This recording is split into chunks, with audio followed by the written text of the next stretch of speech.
Assalamualaikum warahmatullahi wabarakatuh. Selamat datang kawan-kawan semua di channel Ngobrol Horor atau channel Ngobor. Ya, masih bersama kami berdua ini di malam hari ini. Ada Biru, ada Bro Ayung di sana. Dan selamat menunaikan ibadah puasa bagi kawan-kawan yang menjalankan. Kita gak puasa ya, Bro Ayung. Betul. Karena kita syutingnya malam gitu ya. Ada kopi di sini. Itu aja, langsung aja monggo Bro Ayung, waktu dan tempat dipersilakan. Baik, terima kasih kesempatannya Mas Biru. Seperti biasa, saya sebelum cerita mau nyapa kawan-kawan. Assalamualaikum warahmatullahi wabarakatuh. Waalaikumsalam. Bismillahirrahmanirrahim. Apa kabar kawan-kawan Ngobor semua? Semoga semua dalam keadaan baik, sehat, dan selalu bahagia tentunya kapanpun dan dimanapun saatnya. Amin. Ada kami berdua di Ngobor, ngobrolin yang horor-horor, ya Pi. Ya. Terus udah gitu aja, mau cerita atau enggak Bro Ayung? Ya, sebaiknya cerita mungkin ya Pi. Sebaiknya gitu ya. Baik mungkin ya Pi. Baiklah, boleh ya cerita ya? Boleh. Iya, ini ada sebuah cerita. Kita akan lari ke tahun 96 atau 95 ya. Ya jangan lari sih, ke flashback ke belakang. Itu kisah di masa kecil saya teman-teman. Mungkin usia 10 atau 11 tahun. Jadi saat itu lagi bahagia banget Pi. Karena apa? Lagi panen bawang Pi. Orang tua mbah panen bawang. Jadi itu kayak lebaran kedua lah. Ya lebaran kedua, ketiga setelah ada mantenan dan hajatan, itu juga lebaran buat anak kecil. Panenan juga sama. Karena apa? Tumplek-blek anak-anak itu kalau habis sekolah, pas jam sekolah, langsung ke sawah semua, gampung bawang. Jadi nanti buat jajan, sisanya buat di sekolahan. Ya, buat jajan di sekolah. Gampung itu mungkin perlu dijelaskan, nggak semua orang tahu soal. Betul. Iya ya, Bi ya. Gampung itu adalah dalam ensiklopedia enggak ding. Gampung itu adalah mengais sisa-sisa bawang merah. Ya, yang sudah diambil sama yang punya, atau kuli, atau berarti yang jatuh-jatuh yang gitu jatuh-jatuh ya? Atau dicabut tapi ketinggalan di tanah. Dan itu biasanya enggak full penuh, 1-2 begitu kan, ditelatenin seperti itu. Nah, mengais sisa-sisa. Mengais sisa-sisa. Itu ada anak-anak, ada ibu-ibu, biasanya dominan ibu-ibu dari desa lain. Memang tim penggampung khusus, itu hebat-hebat banget. Tapi kalau anak-anak ya tim rame-rame, nanti minta. Biasanya yang nyabut itu kan emaknya sendiri sih, dan mbak juga kulinya enggak jauh-jauh, paling tetangga sekitar 10-7 orang. Nanti yang kuli nyonggol atau bawa bawang sampai ke jalanan itu juga bapak-bapak dari daerah sendiri ya, mungkin bapaknya teman-teman lah, seperti itu. Kita sangat senang. Terus senangnya bukan cuman itu nanti dapat duit rame-rame di sawah. Senangnya kalau hari kayak gitu banyak mobil Bi. Di kampung saya kan mobil jarang banget, paling punya Palura itu Jeep. Yang lain truk yang bawa limun itu di jalan agak gede dekat kali pun kita kadang-kadang cuma ikut ngerawul nyampe daerah seberang, nanti balik laginya jalan kaki. Kalau lagi seperti itu panen ke jalan kecil ke sawah itu banyak kol bugek atau kol yang ini, mobil-mobil yang open terbuka, pick up yang bawain bawang. Jadi kita senang. Kadang yang panen punya orang kita naik semua, senang. Yang punya mobil itu ditambahin beratnya supaya enggak, soalnya jalannya licin sih Bi. Kalau berat kan jadi lebih stabil seperti itu. Jadi kayak gitu. Saya di sana ikut gampung juga walaupun punya mbah sendiri. Nah itu ada kejadian agak rusuh karena semakin siang kan udah kalau kuli-kuli di sawah udah mulai nyabut bawang, biasanya itu sudah dikasih wedangan. Itu mereka bawa dari rumah. Ya ada teh manis, ada makanan, ya makan dulu lah di sawah. Yang laki-laki, yang kulit tadi manggul juga ada rokok segala macam. Sampai siang hari belum ada kiriman berikutnya Bi. Jadi yang laki-laki itu yang rekasa lah, yang keras kerjanya itu, gimana ini kok airnya belum datang-datang gitu kan. Sebagai saya anaknya, cucunya mbak kan jadi nggak enak. Terus ada yang ngomong, ibu-ibu itu namanya Turipa, Yung, biasanya seperti itu, kok mbak belum ngirim katanya. Nggak tahu, saya kan di sawah, saya belum pulang. Kamu coba pulang dulu, sungkan jauh Bi. Itu diatur sama Pono, saya pulang kan. Itu sekitar mungkin jam 11 lebih mau tengah 12. Saya pulang, terus pas nyampe rumah saya ketemu sama mbah, dia juga lagi ngeracik makanan. Sepertinya nggak ada baki atau ceponan yang isinya macam-macam buat dibawa ke sawah. Mbah, itu di sawah pada marah-marah, saya bilang begitu. Loh, marah-marah kenapa? kirimannya belum datang. Kiriman belum datang gimana? Orang udah dibawain dari udah lama, mau ada 2 jam pas sejam yang lalu. Yang bawa siapa? Yang bawa Sri. Sri itu ya masih saudara saya, rumahnya samping, itu ada sentongan samping rumah lah. Terus, lah kamu memang Srinya belum nyampe ke sana. Orang pada marah-marah semua. Aduh cilaka, orang penak, nggak enak sama yang pada kuli. Akhirnya keluarlah kita, berarti saya berdua sama si Mbah bertiga lah ya. Itu bocah kemana ya, ke rumahnya di samping, nanya sama kakaknya, nggak tahu kan disuruh sama si itu tadi ngirim bawa kiriman ke sawah. Iya ya, tapi kemana? Akhirnya keluar itu di jalanan. Itu sekarang mungkin depan rumahnya Mas Iwan dulu ada rumah. Sekarang kan udah nggak ada, udah suwung, nggak ada rumah, malah puing-puing tok ya. Di situ ada ini lagi nyabutin rumput. Ditanyain, ini Samira, namanya Samira. Lihat si Sri apa enggak? Lihat, enggak terlalu dengar, udah sepuh banget ya Bi. Sampean lihat Sri apa enggak? Siapa Srine siapa? Wah malah menjelaskannya panjang lebar. Itu bawa kiriman. Ya embuh, yang nggak tahu wong dari tadi saya nyabutin rumput ya lihatnya ke bawah terus. Sri siapa, anaknya siapa, malah kayak gitu, malah linglung. Nanyain lagi sampingnya, ini lagi dulu, ini masih banyak. Kalau sekarang udah punah Bi, tinggal beberapa lah ibu-ibu yang agak tua ya. Terus Kan dirimu gantinya aki-aki. kok iya ya Bi ya. Bisa aja. Terus akhirnya kami itu Simbah mulai panik. Terus nanya sama satu ini lagi, si siapa? Mur namanya kan Muriamba saya. Si Sri tak mau tadi itu bawa teko gede, mete-mete, bahasa itu keberatan. Terus di bawahnya itu gendong bakul. Kayak nggak kiriman Mur. Iya mau ke sawah. Iya belum nyampe. Malah sing sawah itu kata si Ayung belum nyampe ke sana pada geger nyi. Lewatnya orang yang jalan, lewatnya bukan di jalan, lewatnya di kuburan sana. Lewatnya di kuburan. Nah, memang kalau dulu kuburan di tempatnya Ujang itu ada ini Bi, ada setapak kecil itu buat teratas, bahasanya itu nyegat jalan supaya lebih dekat. Lagi pula mungkin menurut si Sri kalau lewat jalanan itu kan nggak aspal, bekasnya mobil-mobil itu kan licin, bawa beratnya itu bisa tumpah. Akhirnya kan lewat situ. Ya Allah bocah kok lewat situ, kuen rawasi, itu bahaya kalau lewat situ, sering ada bangsanya, ya lenggarangan atau apalah di situ. Nah akhirnya yuk ya, lenggarangan itu musang. Ayo kita ke sana tiliki, bisa naik. Kenapa itu belum sampai sawah? Pas kita lah bocah kecil dulu kan namanya kuburan, kami itu takut banget Bi, apalagi wong dulu itu ya jam-jam 11-an aja sih terus gelap gitu ya, banyak bambu, terus udah ngeliatin tenger-tenger orang mati itu menyeramkan buat kami di usia segitu.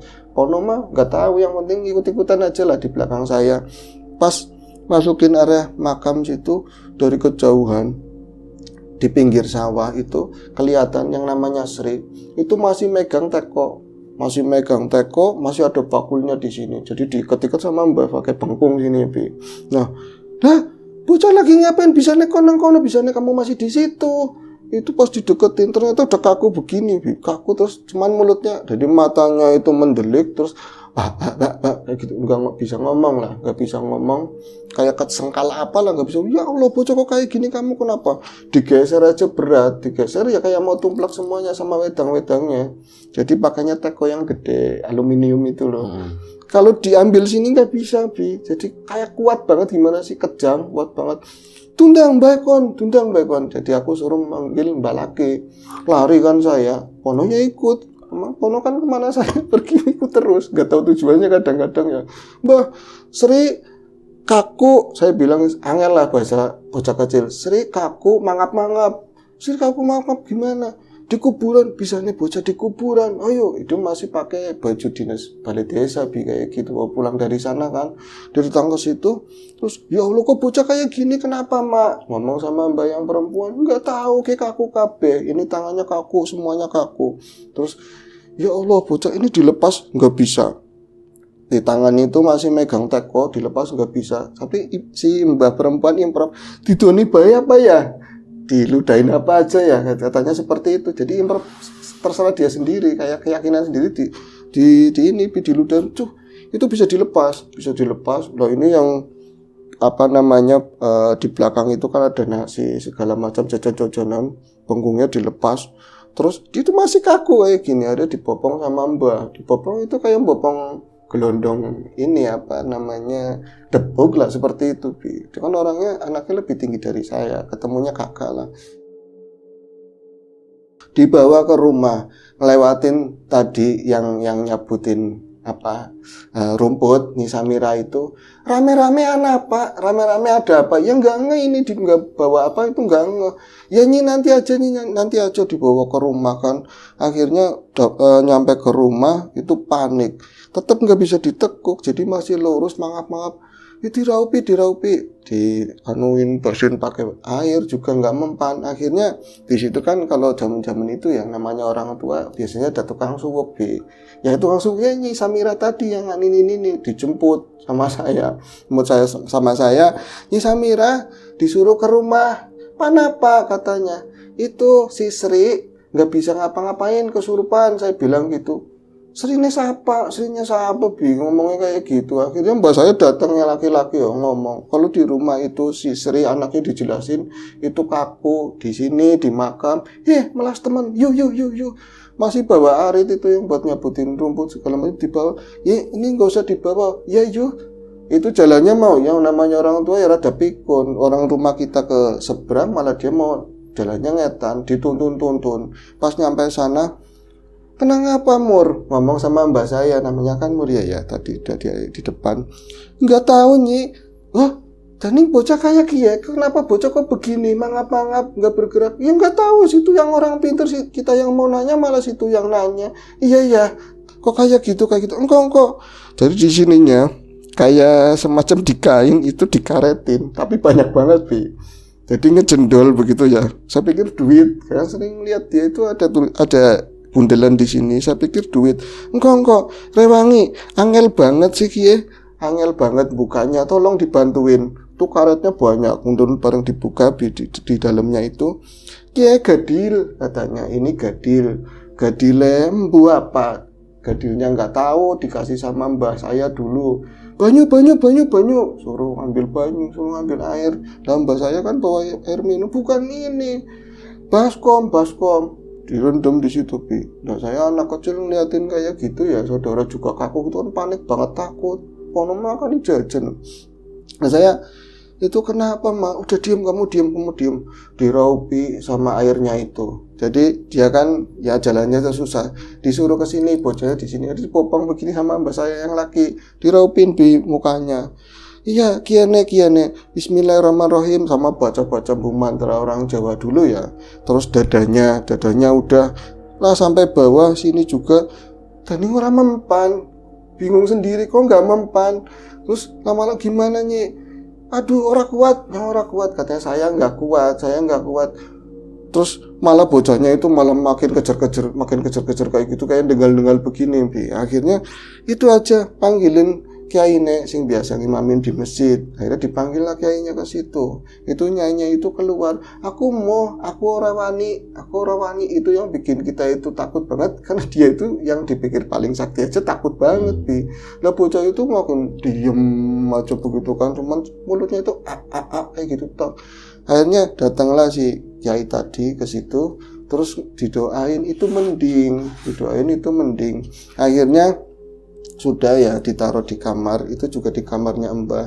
Kamu jagain ya, Mbah ini mau nganterin ini ke sawah, mau nganterin kiriman ke sawah, kasihan di sawah. Tahu-taunya yang dari sawah malah ada yang pulang, itu namanya turipa. Lama banget itu nggak ada yang ngirim. Ya Allah, dan bocah kayak gini, kok ada bocah seperti ini, malah jadi ramai kan. Iya wis, saya yang bawa aja ke sawah. Akhirnya Mbah sekalian mau nengok sawah, Mbah ikut ke sana, saya suruh jagain di situ. Nah itu saya jagain si Sri tadi, entah pada lupa atau sibuk sendiri, itu bisa ditinggal sendirian itu lama banget saya perasaan. Pono juga ikut sawah, jadi cuman lempeng di kamarnya Simba, saya duduk di sini. Itu posisinya saya liatin Sri gitu, saya ngomong, Sri kamu sebenarnya kenapa sih kok mulutnya kayak gitu mangap-mangap. Cuman ini agak mendingan, nggak terlalu yang kayak Agi pertama.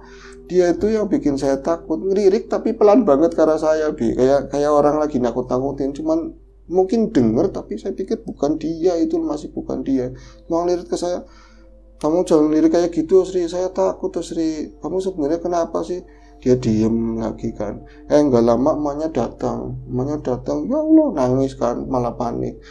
Mamu mana mbah kamu? Mbah saya ke sawah. Iya, wong bocah dari semalam memang begini. Ternyata dari semalam, enggak, dari semalam kaku begini mbah, saya juga manggilnya mbah. Enggak, semalam itu habis ini ngaji kan, habis maghrib kan ngaji gitu, masih pakai mukena, katanya pulang bareng sama teman-teman itu aja diudak-udak, diberui, katanya diliatin sama pocong. Nah pocongnya nggak satu, kayak sekeluarga katanya. Nah ini yang lihat cuman si Sritok, yang lain nggak lihat. Nah mau lari nggak boleh, yang lain nggak lihat gitu kan. Terus nyampe rumah nggak bisa tidur, rumahnya itu kan belum dilistrikin, jadi ya rumahnya rada baru lah, Terus saya pikir dia udah habis belajar tidur, tahu-taunya lagi tengkurap, ini apa, ditiban sama bantal sama selimut, terus nangis ngakik-ngakik. Kamu kenapa Sri? Mak, aku baru pocong maning, saya lihat pocong lagi tadi. Merinding gak waktu itu? Ya nggak tahu, udah panik banget. Mungkin merinding kali, tapi udah panik banget lah. Terus ngomong, lah itu mah tadi di jendela juga ada suara kruk kruk kruk kruk kruk kayak gitu, kruk kruk kruk. Ya itu biasanya suara ayam ngangrem. Lama-lama ada cekikikan mah di samping. Wah, sing bengi digangguni terus, sing bengi digangguni terus. Kenapa ya? Saya pikir dolane di mana? Kalau anak kecil dulu kan kayak gitu, biasanya mainnya apa siangnya, itu nggak ngerti. Nanti kalau misalnya ada temennya ditanyain. Nah itu lagi si kiai yang dari masjid itu ngomong, nanti saya bawa anak saya, ini kayaknya perkaranya serius, katanya seperti itu kan. Wis kan, makin sore makin banyak orang yang nengokin, tapi nggak ada kesembuhan juga, dia cuma lempeng lah. Sekitar jam ya mau sandakala lah, saya duduk di depan rumah dan Sri juga masih di dalam, masih seperti itu. Nah saya itu melihat ada orang dari arah ujung sana sawah, itu ada bawa bapak, tapi nggak kenal itu siapa. Yang jelas bukan orang situ. Pakaiannya juga hitam semua lah. Terus saya nggak kenal, kurus. Terus masuk sentongan samping rumah, antara rumah saya sama rumah Sri. Orang kok masuk sentongan ke situ? Merinding nggak? Ya saya penasaran, takut. Tumben cerita ini nggak ada merindingnya soalnya. Kamu mencari merinding. Biasanya kan aku yang merinding dari tadi nungguin gitu ya. Oh ya udah, nanti tak merindingin wis. Ya itu saya nggak tahu merinding, nggak tahu, ini yang jelas antara takut sama meriang itu tok wis zaman itu ya. Ini sih siapa, bapak tua ya, kok cuma nyelonong ke sini tapi nggak bawa karung. Kalau bawa karung kan tukang rongsok atau nyari ular. Ini bukan orangnya mbah yang bawain bawang atau apa, kok masuk ke situ. Karena saya tututin, saya ngikutin di belakangnya. Itu kan di sana ada bekas kusen bekas ditaruh di situ yang udah pada lapuk. Terus gendeng, bekas-bekas yang pada berserakan di situlah. Kok orangnya nggak ada, padahal sentongan kan rumah paling 12 meter ya, nyampe pintu, antara pintu rumah kita berdua kan sama samping. Itu orangnya nggak ada. Tapi si pintu tengah itu yang disentong itu kayak begini, kayak wah orang itu masuk. Saya pikirannya udah jangan-jangan maling. Zaman-zaman itu kan maling juga banyak ya. Nggak merinding belum juga? Udah merinding. Udah waktu itu. Lupa saya nggak ngomong merinding. Penting itu. Penting itu. Iya, saya merinding banget tau Bi. Waktu itu merinding gitu ya. Yakin, berdiri semua, bulu roma, bulu apa aja lah, sebulu-bulunya saya merinding semuanya. Saya masuk, ambil ngomong, Mbah, gue siapa ya Mbah? Gue siapa ya? Wong, siapa sih? Saya ngomong kayak gitu, nggak ada jawaban apa-apa. Saya buka pintu, itu sompangan itu ya, sompangan rumah 2, sompangan 1. Itu nggak ada orang juga. Terus aduh, jangan-jangan ke Sri. Saya udah ada kayak gitu feelingnya, udah jangan-jangan itu berarti Sri. Masuk ke rumah samping ya? Iya, masuk ke rumah samping. Lama-lama yang kebuka juga pintu rumah saya, ada pintu lagi ke rumah saya. Saya masuk ke situ, Sri juga ada emaknya di dalam, nggak apa-apa. Pas saya itu masuk ke dalam, Mbah, itu tadi ada bawa bapak tua masuk ke rumah itu siapa? Nggak ada yang nyautin. Saya bilang, wasana, ini ada yang masuk. ke rumah itu siapa? Nggak ada yang nyautin juga. Pas saya masuk ke dalam rumah itu, Sri ternyata sendirian, Bi. Dan posisinya udah duduk begini, udah kayak gini. Rambutnya udah gerai ke bawah semuanya. Sri kamu nggak apa-apa sih, saya bilang. Sri, tadi ada bapak-bapak tua kesini. Dia cuma nengok ke saya itu, nengok kayak lagi yang pertama. Wah, medeni banget. Merinding kan langsung. Merinding banget. Saya, Sri kayak gue, Sri kayak gitu. Kayak wong edan, kayak setan, saya bilang. Tapi saat kayak gitu, saya itu ada keanehan. Dari siang, dari rame orang, namanya tempat kita kebunnya. Itu banyak suara-suara kadarsi waktu itu, terus cenggerek itu yang bunyi gareng lah namanya. Iya gareng ya, itu kan di kuping gak enak kalau misalnya kita lagi sakit kerasa banget. Kok nggak ada suara gareng, nggak ada suara apa, sepi banget Bi. Malam itu ya? Iya. Sore-sore lah kayak gitu. Nah ini pas masuk kamar itu merinding banget, ini baru merinding banget ya, karena memang posisinya kayak gitu. Ya biar bocah kecil ya setan banget. Saya bilang, Sri, kamu kenapa Sri? Saya dengarnya suara kayak gitu tuh, kayak ban kempes lah. Suara apa ya? Terus pas saya diem, kentut kali, kentut mungkin ditahan. Sri kentut, iya mungkin. Nah kentut kalau yang kayak gitu pasti bau. Kalau gede enggak. Iya mungkin kentut sih, cuman kan saya kan takut waktu itu, nggak berpikir kentut. Saya kan nggak pernah kentut sejak kecil. Merinding pokoknya. Iya. Kok ada suara pas, lama-lama gini suaranya. Kayak suara kambing bandut di belakang, tapi bandut udah dijual, berarti adanya cempet-cempet sama yang perempuan, nggak mungkin suaranya itu kayak suara orang lindur. Orang lindur kan gitu. Iya benar suaranya gitu. Jadi persis banget ya bandut ya, terus Jawa biasanya seperti itu. Tapi di situ di kamar dan di bawah ada suara. Di bawah di mana? Kolong. Dia kan ada ininya longannya, kolong dan gelap. Di bawah itu udah sore begitu gelap. Ya, belum lampu juga belum dinyalain. Kalau saya udah dari listrik waktu itu. Akhirnya saya beraniin itu nengok ke bawah, petang semuanya nggak kelihatan apa-apa. Mbah, suara apa gitu Mbah? Orang pada kemana gitu loh? Pikiran saya udah segini sorenya. Apa di sana lagi muat juga saya nggak tahu. Mbak saya lagi juga nggak ada. Akhirnya saya ke kamar satunya lagi nyari baterai yang nasional itu yang panjang. Center, iya bukan baterai ya center ya. Bukan. Center isinya baterai. Center isinya baterai. ABC. Waktu itu ABC. Gede banget segini teman-teman. Saya itu coro-coro di bawah tuh. Lah, gue siapa? Itu di pojokan. Ternyata bundar begini keluar. Ular. Kalau di sini ngomongnya ular ya. Ada ular di situ. Ular tapi kepalanya nggak tahu di mana. Lah, kok tahu ngadeg-ngadeg manjat ke amben, ke dipan, manjat ke situ. Masa yang bunyi dia sih ya. Saya langsung keluar, itu papasan sama mbak saya. Wong nimbang kasuwe temen, nimbang bawang kelamaan, katanya. Hari ini bisa. Sri itu gimana? Saya cerita terbata-bata kan. Tadi ada suara, sangel saya ceritanya. Terus ularnya naik ke kasur. Nah Sri kan diselimutin, tapi di posisinya kan tadi begini. Pas ditengokin sama mbak udah lempeng lagi, udah kayak biasa, tapi mulutnya masih kayak gitu kan. Diulane diginiin sama mbak, ada di sampingnya dan bentuknya berubah. Yang pertama itu saya lihat ya ular normal dan panjangnya normal, yang nggak terlalu panjang, mungkin 1 meteran. Nah ular hitam yang jelas. Pas udah dibuka sama mbak itu paling sejengkal lebih, kayak nggak ada ujung, nggak ada buntut, gelondongan doang. Itu mbak, ya Allah kurang ajar kayak gitu loh, digituin dikipat, itu megang apanya kayak citing-citing begitu tuh pak ke tembok bunyi tapi nggak ada bekasnya, itu nggak ada. Itu nggak lama ini si tadi ya yang dari Masjid Kiai sama anaknya itu datang. Terus kenapa mbak, bu, kenapa bu, ini mbaknya kenapa, dalam bahasa Jawa ya, ini kayak gini Ted. Ditambah nih lebih. Terus pas udah itu sampai mariban di situ, habis marib mau isalah ngobrol-ngobrol, terus Srinya udah bisa diajak ngomong, terus ditanyain, kamu itu lagi siang kemana, lagi siang kemarin kemana? Terus dia ngomong lagi siang mainan karet-karet, mainan karet yang lompat-lompat itu, yang lompat-lompat sama siapa, bertiga sama teman. Terus kemana lagi, kamu aja yang cerita.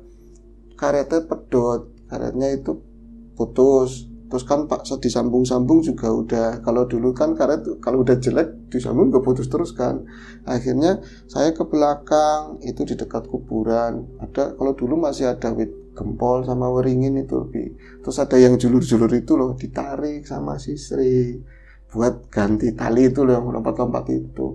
Saya tarik itu, terus ada yang sebelumnya saya itu narik, ada bapak-bapak tua ngomong gini, mana? Itu pas Jumat, lagi bocah-bocah lagi, orang-orang laki-laki pada Jumatan, mereka mainan itu loh, Itu ada aki-aki yang bilang, sana, pulang, kayak gitu, balik, beduk. Tapi mereka nggak dengerin, masih mainan, pas itunya putus malah narik itu buat ganti. Tapi giliran buat main sebentar, katanya si Srinya itu jatuh, terus sempat pingsan. Itu juga diyain sama temen yang pada nengokin loh, yang biasa ini sih ngaji bareng. Iya emang Srinya pingsan sebentar. Oh ya wis, ya udah nanti moga-moga ini sembuh. Nah setelah itu ya imbasnya memang sembuh, tapi sampai sekarang Sri ngomongnya nggak jelas. Jadi kayak terbata-bata sampai sekarang loh. Nah gagap kali. Ya pas Sri ditanyain, nah kamu di kuburan itu melihat apa? Kayak dari kuburan mau masuk area kuburan itu ada suara kayak gitu, kayak kambing, katanya kayak kambing laki. Saya kan takut, tapi kalau lewat sana becek nanti saya jatuh. Pas sudah di samping mau ke sawah itu kan ada jalan kayu ke situ ya, di samping kuburan terus masih ada kuburan, ada ular lewat. Itu nggak pol-pol, jadi jalan tapi nggak ada habisnya, panjang terus nggak ada habis-habisnya. Kayak mau ngelempatin nggak berani saya nungguin, mau pulang lagi juga takut nanti dimarahin mau bawa kiriman. Di situ kan ada kali kecil, tahu-tahu di kali itu ada yang nyelongob, langsung kayak gitu. Wah, kayak borak-barik banget, bulu semua atau matanya merah. Itu yang bikin dia kaget. Waktu gitu. itu ditanyain merinding gak Sri waktu itu? Ya Sri saking merindingnya udah nggak bisa apa-apa. Itu saking takutnya itu kaku gitu loh. Nah setelah disembuhin itu, ya moga-moga sembuh. Udah nggak apa-apa katanya. Tapi saya sampai sekarang, dulunya dia ngomongnya normal biasa, sampai sekarang jadi kayak gagap. Gitu ya, nah sekarang gagap. Itu aja ceritanya. Oke, baik.